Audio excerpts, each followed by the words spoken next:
Hi friends, ಎಲ್ರಿಗೂ ನಮಸ್ತೆ. Welcome back to Deepika lifestyle and blogs. ಎಲ್ಲರೂ ಹೇಗಿದ್ದೀರಾ? ನಾನು ಚೆನ್ನಾಗಿದ್ದೀನಿ. ಐ ಹೋಪ್ ನೀವೆಲ್ಲರೂ ಚೆನ್ನಾಗಿದ್ದೀರಾ ಅಂತ ಅಂದ್ಕೊಂಡಿದ್ದೀನಿ. ಪ್ಲೀಸ್ ಫ್ರೆಂಡ್ಸ್, ಈ ವಿಡಿಯೋನ ಫಸ್ಟಿಂದ ಕೊನೆವರೆಗೂ ಸ್ಕಿಪ್ ಮಾಡದೆ ನೋಡಿ. ನಿಮ್ಗೆ ಇಷ್ಟ ಆದರೆ ಲೈಕ್ ಮಾಡಿ, ಶೇರ್ ಮಾಡಿ. ಹಾಗೆ ಓಂ ಶನೇಶ್ವರಾಯ ನಮಃ ಅಥವಾ ಓಂ ಶ್ರೀ ಆಂಜನೇಯಾಯ ನಮಃ ಅಂತ ಒಂದು ಕಮೆಂಟ್ ಕೊಡೋದನ್ನು ಖಂಡಿತ ಮರಿಬೇಡಿ. ಹಾಗೆ ಹೊಸದಾಗಿ ನೋಡ್ತಾ ಇರೋರು ಫಸ್ಟ್ ನನ್ನ ಚಾನಲ್ಗೆ ಸಬ್ಸ್ಕ್ರೈಬ್ ಮಾಡ್ಕೊಳ್ಳಿ. ಪಕ್ಕದಲ್ಲಿರೋ ಬೆಲ್ ಐಕನನ್ನು ಕ್ಲಿಕ್ ಮಾಡಿ. ನಾನು ಹಾಕೋ ಪ್ರತಿಯೊಂದು ವಿಡಿಯೋ ನಿಮಗೆ ನೋಟಿಫಿಕೇಷನ್ಗೆ ಬರುತ್ತೆ, ತಕ್ಷಣ ನೋಡ್ಬೋದು ಸ್ನೇಹಿತರೆ. ನಾನಿವಾಗ ತಿಳಿಸ್ಕೊಡ್ತಾ ಇದ್ದೀನಿ ಮಕರ ರಾಶಿ ಬಗ್ಗೆ. ಬನ್ನಿ ನೋಡೋಣ. ಪೂಜ್ಯಾಯ ರಾಘವೇಂದ್ರಾಯ ಸತ್ಯಧರ್ಮರತಾಯ ಚ ಭಜತಾಂ ಕಲ್ಪವೃಕ್ಷಾಯ ನಮತಾಂ ಕಾಮಧೇನುವೇ ನಮಃ. ಓಂ ಶ್ರೀ ಗುರು ರಾಘವೇಂದ್ರಾಯ ನಮಃ. ಯಾರು ರಾಯರನ್ನು ನಂಬಿದಿರೋ, ಖಂಡಿತ ಯಾರು ನಂಬಿರೋರಿಗೆ ಒಬ್ರಿಗೂ ರಾಯರು ಕೈ ಬಿಡೋದಿಲ್ಲ. ರಾಯರನ್ನು ನಂಬಿ ಎಲ್ಲ ಕಷ್ಟಗಳು ಪರಿಹಾರ ಆಗುತ್ತೆ ಅಂತ ನಾನು ಈ ವಿಡಿಯೋನ ಸ್ಟಾರ್ಟ್ ಮಾಡ್ತಾ ಇದ್ದೀನಿ. ನಾನು ಕೂಡ ರಾಯರ ಭಕ್ತೆ, ಹಾಗಾಗಿ ಗುರು ರಾಘವೇಂದ್ರಾಯ ನಮಃ ಅಂತ ಹೇಳ್ತಾ ಈ ವಿಡಿಯೋನ ಸ್ಟಾರ್ಟ್ ಮಾಡೋಣ. ನಾನಿವಾಗ ತಿಳಿಸ್ತಾ ಇದ್ದೀನಿ 2026 ಫೆಬ್ರವರಿ ಮಕರ ರಾಶಿಯವರ ಜೀವನದಲ್ಲಿ ಏನೆಲ್ಲ ಬದಲಾವಣೆಯನ್ನು ತರಲಿದೆ. ಈ ಪ್ರಸ್ತುತ ಸಮಯದಲ್ಲಿ ಮಕರ ರಾಶಿಯವರು ಯಾವ ರೀತಿಯ ಎಚ್ಚರಿಕೆಯೊಂದಿಗೆ ತಮ್ಮ ಜೀವನದ ವಿವಿಧ ಕ್ಷೇತ್ರಗಳಲ್ಲಿ ನಿರ್ಧಾರಗಳನ್ನು ತೆಗೆದುಕೊಳ್ಳಬೇಕು, ಯಾವ ಗ್ರಹ ಗೋಚಾರ ಫಲಿತಾಂಶ ಯಾವ ಸಮಯದಲ್ಲಿ ಯಾವ ಕ್ಷೇತ್ರದಲ್ಲಿ ಬದಲಾವಣೆಯನ್ನು ತರಲಿದೆ ಎಂಬುದನ್ನು ಇವತ್ತಿನ ವಿಡಿಯೋದಲ್ಲಿ ವಿವರವಾಗಿ ತಿಳಿಯೋಣ ಸ್ನೇಹಿತರೆ. ಅದಕ್ಕಿಂತ ಮುಂಚೆ ಯಾರಿನ್ನೂ ನಮ್ಮ ಚಾನಲ್ಗೆ ಸಬ್ಸ್ಕ್ರೈಬ್ ಮಾಡ್ಕೊಂಡಿಲ್ಲ, ಈ ಕೂಡಲೇ ಸಬ್ಸ್ಕ್ರೈಬ್ ಮಾಡ್ಕೊಳ್ಳಿ. ವಿಡಿಯೋಗೊಂದು ಲೈಕ್ ಮಾಡೋದನ್ನು ಮರ್ತಿದ್ರೆ ಖಂಡಿತ ವಿಡಿಯೋಗೊಂದು ಲೈಕ್ ಮಾಡಿ ಸ್ನೇಹಿತರೆ. ಹಾಗೆ ವಿಡಿಯೋನ ನಿಮ್ಮ ಕುಟುಂಬದವರಿಗೂ, ಸ್ನೇಹಿತರಿಗೂ ಮತ್ತು ಮಕರ ರಾಶಿಗೆ ಸೇರಿದ ವ್ಯಕ್ತಿಗಳಿಗೆ ಶೇರ್ ಮಾಡಿ ಮಾಹಿತಿ ತಿಳಿಸಿಕೊಡಿ. ಜೊತೆಗೆ ಇವತ್ತು ನಾನು ತಿಳಿಸ್ಕೊಡ್ತಾ ಇದ್ದೀನಿ 2026 ಫೆಬ್ರವರಿ ಭವಿಷ್ಯವನ್ನು. ಮತ್ತು ನೀವು ವಿಡಿಯೋ ಕಮೆಂಟ್ ಬಾಕ್ಸಲ್ಲಿ ಓಂ ಶನೇಶ್ವರಾಯ ನಮಃ ಅಥವಾ ಓಂ ಶ್ರೀ ಗುರು ರಾಘವೇಂದ್ರಾಯ ನಮಃ ಅಂತ ಒಂದು ಕಮೆಂಟ್ ಮಾಡಿ ಈ ವಿಡಿಯೋ ಇಷ್ಟ ಆದರೆ. ಶನಿಯು ನಿಮ್ಮ ರಾಶಿಯಾಧಿಪತಿಯಾಗಿದ್ದು ಶನಿಯ ಅನುಗ್ರಹದಿಂದ ಅತ್ಯಂತ ಹೆಚ್ಚಿನ ಶುಭ ಫಲಿತಾಂಶವನ್ನು ಹಾಗೆ ಬದಲಾವಣೆಯನ್ನು ನೀವು ಕಾಣಬಹುದಾಗಿರಲಿದೆ. ಹಾಗಾಗಿ ಓಂ ಶನೇಶ್ವರಾಯ ನಮಃ ಎಂದು ಕಮೆಂಟ್ ಮಾಡಿ. ಹಾಗೆ ಲಕ್ಷ್ಮಿಯ ಅನುಗ್ರಹವು ನಿಮಗೆ ಆರ್ಥಿಕ ಪರಿಸ್ಥಿತಿ ಉತ್ತಮ ರೀತಿಯ ಬದಲಾವಣೆಯನ್ನು, ಹೆಚ್ಚಿನ ಯಶಸ್ಸನ್ನು, ಆರ್ಥಿಕ ಲಾಭವನ್ನು ತರಲಿದೆ. ಹಾಗಾಗಿ ಓಂ ಶ್ರೀ ಮಹಾಲಕ್ಷ್ಮಿ ಅಂತ ಕೂಡ ಕಮೆಂಟ್ ಮಾಡ್ಬೋದು. ನಿಮ್ಮ ಇಷ್ಟ ದೇವರ ಬಗ್ಗೆ ಕಮೆಂಟ್ ಮಾಡಿ. ಓಕೆನಾ ಸ್ನೇಹಿತರೆ? ನಾವು ನೋಡೋಣ ಮಕರ ರಾಶಿಯವರಿಗೆ ಫೆಬ್ರವರಿ ತಿಂಗಳಲ್ಲಿ ಗ್ರಹ ಗೋಚಾರ ಫಲಿತಾಂಶ ಹೇಗಿರಲಿದೆ, ಯಾವ ಸ್ಥಾನದಲ್ಲಿ ಯಾವ ಗ್ರಹ ಸಂಚಾರವು ಏನೆಲ್ಲ ಬದಲಾವಣೆಯನ್ನು ನಿಮ್ಮ ಜೀವನದಲ್ಲಿ ತರಲಿದೆ ಎಂದು. ಫೆಬ್ರವರಿ 2026 ಅದ್ಭುತ ಆರಂಭವಾಗಿರಲಿದೆ. ಮಕರ ರಾಶಿಯವರಿಗೆ ತಿಂಗಳ ಮೊದಲ 3 ವಾರಗಳಲ್ಲಿ ಮಂಗಳ ನಿಮ್ಮ ರಾಶಿಯಲ್ಲಿ ಉಚ್ಚನಾಗಿರಲಿದ್ದಾನೆ. ಅಂದರೆ 1ನೇ ಮನೆಯಲ್ಲಿ ತನ್ನ ಸಂಚಾರವನ್ನು ಮಾಡುವ ಕಾರಣದಿಂದಾಗಿ ನಿಮ್ಮ ರಾಶಿಯವರಿಗೆ ನಿಮ್ಮ ಆತ್ಮಶಕ್ತಿ ಮತ್ತು ಆತ್ಮವಿಶ್ವಾಸವನ್ನು ಹೊಂದಿರುವ ಅನೇಕ ರೀತಿಯ ಭರವಸೆಯೂ ಸಿಗಲಿದೆ. ಕೆಲಸದ ಸ್ಥಳದಲ್ಲಿ ಅಥವಾ ವೈಯಕ್ತಿಕ ಜೀವನದಲ್ಲಿ ನಾಯಕನಾಗಿ ಹೊರಹೊಮ್ಮಲಿದ್ದೀರಿ.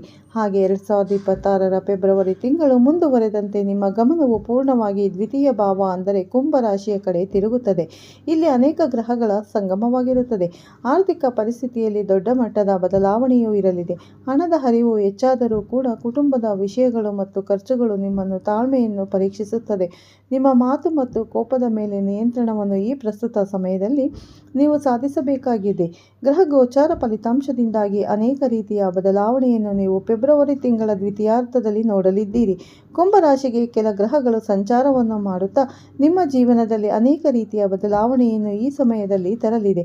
ಮೊದಲಿಗೆ ನಾವು ನೋಡುವುದಾದರೆ ಫೆಬ್ರವರಿ 6ರಂದು ಶುಕ್ರನು ತನ್ನ ರಾಶಿ ಚಕ್ರ ಬದಲಾವಣೆಯನ್ನು ಮಾಡಲಿದ್ದಾನೆ. ಈ ಪ್ರಸ್ತುತ ಸಮಯದಲ್ಲಿ ಮಕರ ರಾಶಿಯಿಂದ ಕುಂಭ ರಾಶಿಗೆ ತನ್ನ ಪ್ರವೇಶವನ್ನು ಮಾಡುತ್ತಿರುವ ಶುಕ್ರನಿಂದಾಗಿ ಮಕರ ರಾಶಿಗೆ ಸೇರಿದ ಜನರಿಗೆ ಅನೇಕ ರೀತಿಯ ಬದಲಾವಣೆಯು ಈ ಸಮಯದಲ್ಲಿ ಆಗಲಿದೆ. ಮಕರ ರಾಶಿಯವರು ತಮ್ಮ ಜೀವನದ ವಿವಿಧ ಕ್ಷೇತ್ರಗಳಲ್ಲಿ ಶುಕ್ರನ ಸಂಚಾರದ ಪರಿಣಾಮವನ್ನು ನೋಡಬಹುದಾಗಿದೆ. ಈ ಸಮಯದಲ್ಲಿ ನೀವು ಬಲವಾದ ಸಮಯವನ್ನು ನೋಡಲಿದ್ದೀರಿ.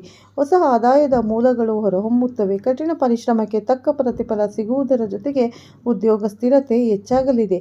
ಸ್ಥಾನ ಹಾಗೆ ಪ್ರತಿಷ್ಠೆಯನ್ನು ಹೆಚ್ಚಳವನ್ನು ನೀವು ಕಾಣಬಹುದಾಗಿರದೆ ನಿಮ್ಮ ವ್ಯವಹಾರವನ್ನು ವಿಸ್ತರಿಸುವ ಯೋಜನೆಗಳು ಯಶಸ್ವಿಯಾಗಿ ಪೂರ್ಣಗೊಳಿಸಲಿದ್ದೀರಿ. ಕುಟುಂಬದಲ್ಲಿ ಶಾಂತಿ ಹಾಗೆ ಸಂತೋಷ ಮೇಲುಗೈ ಸಾಧಿಸಲಿದೆ. ನಿಮ್ಮ ಸಂಗಾತಿಯೊಂದಿಗೆ ನಿಮ್ಮ ಸಂಬಂಧವು ಸೌಹಾರ್ದತೆಯಿಂದ ಕೂಡಿರಲಿದ್ದು ನೀವು ಈ ಸಮಯದಲ್ಲಿ ಮನೆಯ ಅಲಂಕಾರಿಕ ಅಥವಾ ಬೆಲೆ ಬಾಳುವ ವಸ್ತುಗಳ ಖರೀದಿಗೆ ಹೆಚ್ಚಿನ ಮನಸ್ಸು ಮಾಡಲಿದ್ದೀರಿ.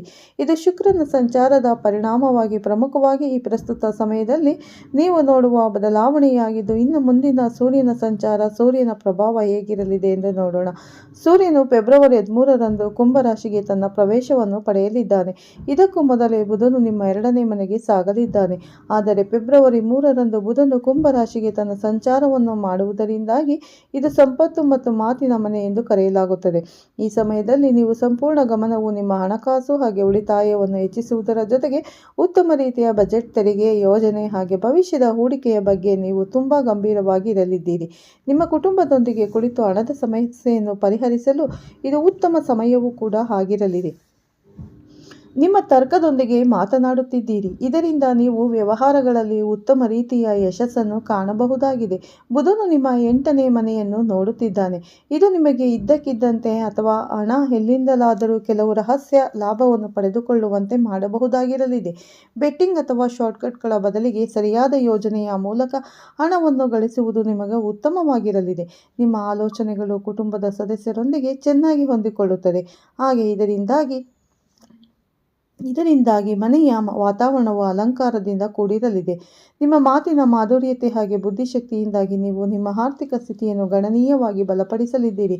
ಹಣಕಾಸಿಗೆ ಸಂಬಂಧಿಸಿದಂತೆ ನಿಮ್ಮ ಕುಟುಂಬದ ಮೌಲ್ಯವನ್ನು ರಾಜಿ ಮಾಡಿಕೊಳ್ಳದಂತೆ ಎಚ್ಚರಿಕೆ ವಹಿಸಿ. ಇದು ಮಕರ ರಾಶಿಯವರು ಬುಧ ಮತ್ತು ಸೂರ್ಯನು ಕುಂಭ ರಾಶಿಯಲ್ಲಿ ತನ್ನ ಸಂಚಾರವನ್ನು ಮಾಡುವ ಕಾರಣದಿಂದಾಗಿ ಪಡೆದುಕೊಳ್ಳುತ್ತಿರುವ ಉತ್ತಮ ರೀತಿಯ ಬದಲಾವಣೆಯಾಗಿದ್ದು, ಇನ್ನು ಮುಂದಿನದಾಗಿ ಕುಂಭ ರಾಶಿಗೆ ಮಂಗಳನ ಸಂಚಾರದ ಪರಿಣಾಮ ಹೇಗಿರಲಿದೆ, ಮಂಗಳನ ಸಂಚಾರದ ಪರಿಣಾಮದಿಂದಾಗಿ ಏನೆಲ್ಲ ಬದಲಾವಣೆಯನ್ನು ನಿರೀಕ್ಷಿಸಬಹುದು ಎಂಬುದನ್ನು ತಿಳಿಯೋಣ. ಫೆಬ್ರವರಿ 23ರಂದು ಮಂಗಳನು ಕುಂಭ ರಾಶಿಗೆ ತನ್ನ ಪ್ರವೇಶವನ್ನು ಪಡೆಯಲಿದ್ದಾನೆ. ಈ ಮಂಗಳ ಗ್ರಹವು ಪುರುಷ ಸ್ವಭಾವವನ್ನು ಹೊಂದಿರುವ ಉಗ್ರ ಗ್ರಹವಾಗಿದ್ದು, ಜ್ಯೋತಿಷ್ಯ ಶಾಸ್ತ್ರದ ಪ್ರಕಾರ ಕುಂಭ ರಾಶಿಯನ್ನು ಪ್ರವೇಶಿಸಲಿರುವ ಮಂಗಳನಿಂದಾಗಿ ಕೆಲವು ಬದಲಾವಣೆ ಹಾಗೆ ಶುಭ ಫಲಿತಾಂಶವನ್ನು ನೀವು ಪಡೆಯಬಹುದಾಗಿರಲಿದೆ. ಪ್ರಮುಖವಾಗಿ ಮಕರ ರಾಶಿಗೆ ಸೇರಿದ ವ್ಯಕ್ತಿಗಳಿಗೆ ಈ ಪ್ರಸ್ತುತ ಸಮಯದಲ್ಲಿ ಮಂಗಳನ ಸಂಚಾರದಿಂದಾಗಿ ಅನೇಕ ರೀತಿಯ ಬದಲಾವಣೆ ಉಂಟಾಗಲಿದೆ. ಮಂಗಳ ಗ್ರಹವು ನಿಮ್ಮ ಜಾತಕದ 4ನೇ ಮತ್ತು 11ನೇ ಮನೆಯ ಅಧಿಪತಿಯಾಗಿದ್ದು, 2ನೇ ಮನೆಯು ತನ್ನ ಚಲನೆಯನ್ನು ಮಾಡುವುದರಿಂದ ಇದು ಹೆಚ್ಚು ಉತ್ತಮವಾಗಿಲ್ಲದಿದ್ದರೂ ನೀವು ಅನೇಕ ರೀತಿಯ ಬದಲಾವಣೆಯನ್ನು ಈ ಸಮಯದಲ್ಲಿ ಕಾಣಬಹುದಾಗಿದೆ. ಸ್ನೇಹಿತರೆ, ಕಷ್ಟಗಳು ಎದುರಾಗುವ ಸಾಧ್ಯತೆ ಇರಲಿದ್ದು, ಹಾಗೆ ವ್ಯವಹಾರವನ್ನು ಮಾಡುತ್ತಿರುವ ಜನರು ಈ ಅವಧಿಯಲ್ಲಿ ತಮ್ಮ ವ್ಯಾಪಾರದಲ್ಲಿ ಮುಂದೆ ಸಾಗಲು ಕೆಲವು ಸಮಸ್ಯೆಗಳನ್ನು ಎದುರಿಸಬೇಕಾಗಿರಲಿರುವ ಆರ್ಥಿಕ ವಿಚಾರಗಳಿಗೆ ಸಂಬಂಧಿಸಿದಂತೆ ನೀವು ಉತ್ತಮವಾದ ಸಮಯವನ್ನು ಕಾಣಲು ಹೆಚ್ಚಿನ ಶ್ರಮವನ್ನು ವಹಿಸಬೇಕಾಗಿರಲಿದೆ. ಮಂಗಳನ ಈ ಸಂಚಾರದ ಪರಿಣಾಮವು ಪ್ರೀತಿಯ ಜೀವನಕ್ಕೆ ಸಂಬಂಧಿಸಿದಂತೆ ಅನೇಕ ರೀತಿಯ ಸಂದರ್ಭಗಳನ್ನು ನಿಮ್ಮ ಸಂಗಾತಿಯೊಂದಿಗೆ ತಮ್ಮ ಸಂಬಂಧವನ್ನು ಹೊಂದಲು ಕೆಲವು ಸಮಸ್ಯೆಗಳನ್ನು ಎದುರಿಸುವಂತೆ ಮಾಡಬಹುದು. ಆರೋಗ್ಯಕ್ಕೆ ಸಂಬಂಧಿಸಿದಂತೆ ಈ ಅವಧಿಯಲ್ಲಿ ನೀವು ಕಾಲು ನೋವು, ಕಣ್ಣಿನಲ್ಲಿ ನೋವು ಹಾಗೆ ಹೊಟ್ಟೆಗೆ ಸಂಬಂಧಿಸಿದ ಸಮಸ್ಯೆಗಳನ್ನು ಎದುರಿಸಬೇಕಾಗಿರಲಿದೆ. ಹಾಗಾಗಿ ಮಂಗಳನ ಈ ಸಂಚಾರ ಸಮಯದಲ್ಲಿ ಬಹಳ ಎಚ್ಚರಿಕೆ ಕ್ರಮವನ್ನು ಪ್ರತಿ ಕ್ಷೇತ್ರದಲ್ಲೂ ಕೂಡ ನೀವು ವಹಿಸುವುದು ಉತ್ತಮವಾಗಿರಲಿದೆ. ಇದು ಮಂಗಳನ ಸಂಚಾರದ ಪರಿಣಾಮವಾಗಿ ಪ್ರಮುಖವಾಗಿ ನೋಡುವ ಬದಲಾವಣೆಯಾಗಿದ್ದು, ಇನ್ನು ಮುಂದಿನದಾಗಿ ಕೇತುವಿನ ಸಂಚಾರ.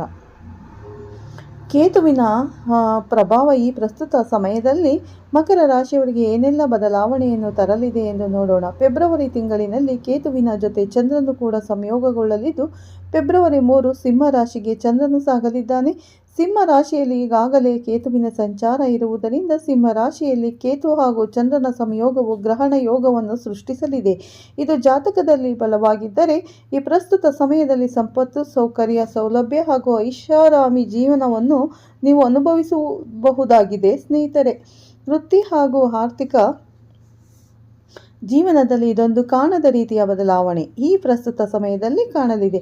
ಈಗ ಮಕರ ರಾಶಿಯವರಿಗೆ ಕೇತು ಮತ್ತು ಚಂದ್ರನ ಸಂಯೋಗದಿಂದಾಗಿ ಫೆಬ್ರವರಿ ತಿಂಗಳಲ್ಲಿ ಪ್ರಮುಖವಾಗಿ ಏನೆಲ್ಲ ಬದಲಾವಣೆ ಇರಲಿದೆ ಎಂದು ತಿಳಿಯೋಣ. ಮಕರ ರಾಶಿಯವರ 8ನೇ ಮನೆಯಲ್ಲಿ ಕೇತು ಹಾಗೂ ಚಂದ್ರನ ಸಂಯೋಗದಿಂದಾಗಿ ಮಕರ ರಾಶಿಯವರಿಗೆ ಈ ಸಮಯವು ತುಂಬ ಎಚ್ಚರಿಕೆಯಿಂದ ಇರಬೇಕಾದ ಸಮಯವಾಗಿರಲಿದೆ.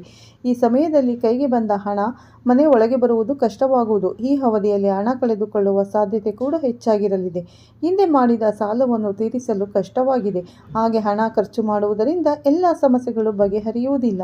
ಹೀಗಾಗಿ ಹಣ ಉಳಿತಾಯದ ಬಗ್ಗೆ ಗಮನ ಹರಿಸುವುದು ಉತ್ತಮವಾಗಿದ್ದು, ಈ ಸಮಯದಲ್ಲಿ ನೀವು ಬಹಳ ಎಚ್ಚರಿಕೆಯಿಂದ ಹಾಗೆ ಮಾನಸಿಕವಾಗಿ ಶಾಂತಿಗಾಗಿ ಧ್ಯಾನ ಹಾಗೂ ಯೋಗವನ್ನು ಮಾಡುವುದು ಉತ್ತಮವಾಗಿರಲಿದೆ. ಇದು ಮಾನಸಿಕ ಉಲ್ಲಾಸವನ್ನು ನೀಡಲಿದ್ದು, ಮಾನಸಿಕವಾಗಿ ನೀಡುವ ಅನೇಕ ರೀತಿಯ ಗೊಂದಲವನ್ನು ಕೂಡ ಪರಿಹರಿಸಲಿದೆ. ಇನ್ನು ಇನ್ನು ಮುಂದಿನದಾಗಿ ಮಕರ ರಾಶಿಗೆ ಸೇರಿದ ಜನರಿಗೆ ತಮ್ಮ ರಾಶ್ಯಾಧಿಪತಿಯಾದ ಶನಿಯ ಪ್ರಭಾವ ಹೇಗಿರಲಿದೆ ಎಂಬುದನ್ನು ತಿಳಿಯೋಣ. 3ನೇ ಮನೆಯಲ್ಲಿ ಅಂದರೆ ಮೀನ ರಾಶಿಯಲ್ಲಿ ಶನಿಯ ಸಂಚಾರದ ಪರಿಣಾಮವು ಧೈರ್ಯ, ಹೊಸ ಉಪಕ್ರಮ ಹಾಗೆ ಕಿರು ಪ್ರಯಾಣಕ್ಕೆ ಹೆಚ್ಚಿನ ಅವಕಾಶವನ್ನು ನೀಡಲಿದೆ. ಈ ಸಮಯದಲ್ಲಿ ಮೀನ ರಾಶಿಯಲ್ಲಿ ಶನಿಯ ಸಂಚಾರದಿಂದಾಗಿ ಅನೇಕ ರೀತಿಯ ಅವಕಾಶಗಳು ನೀವು ಪಡೆಯಬಹುದಾಗಿರಲಿದೆ. ಧೈರ್ಯದಿಂದ ಪ್ರತಿ ಕೆಲಸದಲ್ಲೂ ಕೂಡ ನೀವು ಮುನ್ನುಗ್ಗಲಿದ್ದೀರಿ. ಹಾಗೆ ನಿಮ್ಮ ವ್ಯವಹಾರ ವ್ಯಾಪಾರಕ್ಕೆ ಸಂಬಂಧಿಸಿದಂತೆ ಒಂದಿಷ್ಟು ದೂರ ಪ್ರಯಾಣದ ಸಾಧ್ಯತೆ ಇರಲಿದ್ದು ಎಚ್ಚರಿಕೆ ಇರಲಿ. ಎಚ್ಚರಿಕೆಯೊಂದಿಗೆ ಶಿಸ್ತಿನ ಜೀವನವನ್ನು ನೀವು ತಪ್ಪದೆ ನಡೆಸುವುದು ಬಹಳ ಮುಖ್ಯವಾಗಿರಲಿದೆ. ಇದು ಗ್ರಹ ಗೋಚಾರ ಫಲಿತಾಂಶವಾಗಿ ಮಕರ ರಾಶಿಗೆ ಸೇರಿದ ಜನರು ಪ್ರಮುಖವಾಗಿ ಫೆಬ್ರವರಿ ತಿಂಗಳಿನಲ್ಲಿ ನೋಡಬಹುದಾದ ಬದಲಾವಣೆಯಾಗಿದ್ದು, ಈ ಎಲ್ಲ ಗ್ರಹ ಸಂಚಾರದ ಪ್ರಭಾವವು ಪ್ರಮುಖವಾಗಿ ನಿಮ್ಮ ವೃತ್ತಿ, ವ್ಯವಹಾರ, ಆರ್ಥಿಕ, ಆರೋಗ್ಯ, ಶಿಕ್ಷಣ, ಕುಟುಂಬ ಹಾಗೆ ಇನ್ನಿತರ ಕ್ಷೇತ್ರಗಳಲ್ಲಿ ಏನೆಲ್ಲ ಬದಲಾವಣೆ ತರಲಿದೆ, ಯಾವ ರೀತಿ ಎಚ್ಚರಿಕೆ ಕ್ರಮಗಳ ಜೊತೆಗೆ ನೀವು ಮುಂದುವರಿಯಬೇಕು ಎಂಬುದನ್ನು ವಿವರವಾಗಿ ತಿಳಿಯೋದಕ್ಕೆ ಮುಂಚೆ ವಿವರವಾಗಿ ತಿಳಿಸಿಕೊಟ್ಟಿದ್ದೇನೆ. ಹಾಗಾಗಿ ಫೆಬ್ರವರಿ 23ರವರೆಗೂ ಮಂಗಳ ಉಚ್ಚ ಸ್ಥಿತಿಯಿಂದಾಗಿ ನಿಮ್ಮ ವೃತ್ತಿ ಜೀವನವು ಅದಮ್ಯ ಮಹತ್ವಾಕಾಂಕ್ಷೆಯನ್ನು ಕೂಡಿರುತ್ತದೆ. ಇತರರಿಗಿಂತ ಹೆಚ್ಚು ಶ್ರಮಿಸಿ ಕೆಲಸ ಮಾಡುವಿರಿ. ಹಾಗೆ ತಂಡದಿಂದಲೂ ನಿಮಗೆ ನಿರ್ಲಕ್ಷಿಸಲಿದ್ದರೆ ಸ್ವತಂತ್ರ ವೃತ್ತಿಪರ ಇಂಜಿನಿಯರ್ಗಳು ಹಾಗೆ ಸ್ಥಿರಾಸ್ತಿ ಅಭಿವೃದ್ಧಿ, ರಿಯಲ್ ಎಸ್ಟೇಟ್ ರಂಗದಲ್ಲಿರುವವರಿಗೆ ಅತ್ಯುತ್ತಮವಾದ ಸಮಯವಾಗಿದೆ. ನಿಮ್ಮ ರಾಶ್ಯಾಧಿಪತಿಯಾದ ಶನಿಯು 3ನೇ ಮನೆಯಲ್ಲಿ ಇರುವುದರಿಂದ ನಿಮ್ಮ ಪರಿಶ್ರಮಕ್ಕೆ ಯಶಸ್ಸು ಖಂಡಿತವಾಗಿ ಸಿಗಲಿದೆ. ಇನ್ನು 6ನೇ ಮನೆಯಲ್ಲಿರುವ ಗುರುವು ಸಮಸ್ಯೆಯನ್ನು ಬಗೆಹರಿಸಲು ಸಹಾಯ ಮಾಡುತ್ತಾನೆ. ನೀವು ವಕೀಲರು, ವೈದ್ಯರು, ಸೇವಾಲಯದಲ್ಲಿದ್ದರೆ ಕಠಿಣ ಪ್ರಕರಣಗಳನ್ನು ಸುಲಭವಾಗಿ ನಿಭಾಯಿಸಲಿದ್ದೀರಿ. ಆದರೆ ಕೆಲಸದ ಸ್ಥಳದಲ್ಲಿ ಸಣ್ಣ ಪುಟ್ಟ ಸಂಘರ್ಷಗಳಾಗದಂತೆ ನೋಡಿಕೊಳ್ಳುವುದು ಬಹುಮುಖ್ಯವಾಗಿರಲಿದೆ. ನೇರ ಮಾತುಗಾರಿಕೆ ಮಂಗಳನ ಪ್ರಭಾವದಿಂದ ಇತರರಿಗೆ ಅಹಂಕಾರದಂತೆ ಕಾಣಬಹುದು. ಆದ್ದರಿಂದ ರಾಜತಾಂತ್ರಿಕ ಸಂವಹನವನ್ನು ನೀವು ಬಳಸಿಕೊಳ್ಳುವುದು ಬಹುಮುಖ್ಯವಾಗಿದ್ದು, ಈ ಸಮಯದಲ್ಲಿ ವೃತ್ತಿ ಕ್ಷೇತ್ರಕ್ಕೆ ಸಂಬಂಧಿಸಿದಂತೆ ಅತ್ಯಂತ ಹೆಚ್ಚಿನ ಶುಭ ಫಲಿತಾಂಶವನ್ನು ಪಡೆಯಲು ಯೋಜನೆಗಳನ್ನು ರೂಪಿಸಿ ತಜ್ಞರ ಸಲಹೆಯನ್ನು ಪಡೆಯಿರಿ. ಹಿರಿಯರ ಮಾತುಗಳನ್ನು ಆಲಿಸಿ ಮುಂದುವರಿಯಿರಿ. ಹಾಗೆ ಯಾವುದೇ ರೀತಿಯ ಅಹಂಕಾರದ ಮಾತುಗಳು ನೀವು ಆಡದೇ ಇರುವುದು ಉತ್ತಮವಾಗಿರಲಿದೆ. ಫೆಬ್ರವರಿ 23ರವರೆಗೂ ನೀವು ಅತ್ಯಂತ ಹೆಚ್ಚಿನ ಯಶಸ್ಸನ್ನು ವೃತ್ತಿ ಮತ್ತು ವ್ಯವಹಾರ ಕ್ಷೇತ್ರದಲ್ಲಿ ಕಾಣಬಹುದಾಗಿದೆ ಸ್ನೇಹಿತರೆ. ಇದು ನಿಮಗೆ ಆರ್ಥಿಕವಾಗಿ ಹೆಚ್ಚಿನ ಸಹಕಾರಿಯಾಗಲಿದ್ದು, ಆರ್ಥಿಕವಾಗಿ ದುಪ್ಪಟ್ಟು ಹಣದ ಗಳಿಕೆಗೆ ಇದು ಉತ್ತಮ ರೀತಿಯ ಬದಲಾವಣೆಯನ್ನು ತರಲಿದೆ. ಆರ್ಥಿಕ ವ್ಯವಹಾರಗಳು ನಿಮಗೆ ಯಶಸ್ವಿಯಾಗಿ ಪೂರ್ಣಗೊಳ್ಳಲಿದ್ದು, ನಿಮ್ಮ ಅನೇಕ ರೀತಿಯ ಕನಸುಗಳು ಈಡೇರಲಿದೆ. ಆದರೆ ಈ ಸಮಯದಲ್ಲಿ ಆತುರದ ನಿರ್ಧಾರಗಳನ್ನು ತಪ್ಪಿಸಬೇಕಾಗಿದೆ. ರಾಜತಾಂತ್ರಿಕ ಯೋಜನೆಯೊಂದಿಗೆ ನೀವು ಮುಂದುವರಿಯಬೇಕಾಗಿದೆ. ಈ ವೃತ್ತಿ ಕ್ಷೇತ್ರದ ಪ್ರಮುಖವಾಗಿ ನೀವು ಫೆಬ್ರವರಿ ತಿಂಗಳಿನಲ್ಲಿ ನೋಡುವ ಮತ್ತು ಎಚ್ಚರಿಕೆ ವಹಿಸಬೇಕಾದ ಅಂಶವಾಗಿದೆ. ನೋಡೋದ್ರಲ್ಲ ಸ್ನೇಹಿತರೆ, ಫೆಬ್ರವರಿ ತಿಂಗಳಲ್ಲಿ ಯಾವ ರೀತಿ ಎಚ್ಚರಿಕೆ ಕ್ರಮದೊಂದಿಗೆ ನೀವು ವ್ಯಾಪಾರ ವ್ಯವಹಾರಗಳನ್ನು ಮಾಡಬೇಕು ಅನ್ನೋ ಸಂಪೂರ್ಣ ಮಾಹಿತಿಯನ್ನು ಈ ವಿಡಿಯೋದಲ್ಲಿ ತಿಳಿಸಿಕೊಟ್ಟಿದ್ದೇನೆ. ಈ ವಿಡಿಯೋ ನಿಮಗೆ ಇಷ್ಟ ಆದರೆ ಲೈಕ್ ಮಾಡಿ, ಶೇರ್ ಮಾಡಿ. ಹೊಸದಾಗಿ ನೋಡ್ತಾ ಇರೋರು ನಮ್ಮ ಚಾನಲ್ಗೆ ಸಬ್ಸ್ಕ್ರೈಬ್ ಮಾಡ್ಕೊಳ್ಳಿ. ಪಕ್ಕದಲ್ಲಿರೋ ಬೆಲ್ ಬಟನ್ ಕ್ಲಿಕ್ ಮಾಡಿ ನಾವು ಹಾಕೋ ಪ್ರತಿಯೊಂದು ವಿಡಿಯೋ ನೋಟಿಫಿಕೇಷನ್ಗೆ ಬರುತ್ತೆ, ತಕ್ಷಣ ನೋಡ್ಬೋದು ಸ್ನೇಹಿತರೆ. ಇದಾಗಿತ್ತು ಇವತ್ತಿನ ವಿಡಿಯೋ. ಈಗ ನಾನು ಈ ವಿಡಿಯೋನ ಎಂಡ್ ಮಾಡ್ತಾ ಇದ್ದೀನಿ. ನಿಮಗೆ ಮತ್ತೆ ಸಿಗ್ತೀನಿ ಉತ್ತಮ ರಾಶಿ ಭವಿಷ್ಯದೊಂದಿಗೆ. ಅಲ್ಲಿವರೆಗೂ ತಮ್ಮೆಲ್ಲರಿಗೂ ಬಾಯ್ ಹೇಳ್ತಾ ಇದ್ದೀನಿ. Take care friends. ಎಲ್ರಿಗೂ ಒಳ್ಳೆಯದಾಗಲಿ ಅಂತ ಬಯಸ್ತಾ ಈ ವಿಡಿಯೋನ ಎಂಡ್ ಮಾಡ್ತೀನಿ. ಹಾಗೆ ನಿಮ್ಗೆ ವಿಡಿಯೋ ಇಷ್ಟ ಆದರೆ ಓಂ ಗುರು ರಾಘವೇಂದ್ರಾಯ ನಮಃ, ಓಂ ಶನೇಶ್ವರಾಯ ನಮಃ ಅಂತ ಕಮೆಂಟ್ ಕೊಡೋದನ್ನು ಖಂಡಿತ ಮರಿಬೇಡಿ. ಮತ್ತೆ ಸಿಗೋಣ ಉತ್ತಮ ರಾಶಿ ಭವಿಷ್ಯದೊಂದಿಗೆ. ಧನ್ಯವಾದಗಳು ಸ್ನೇಹಿತರೆ.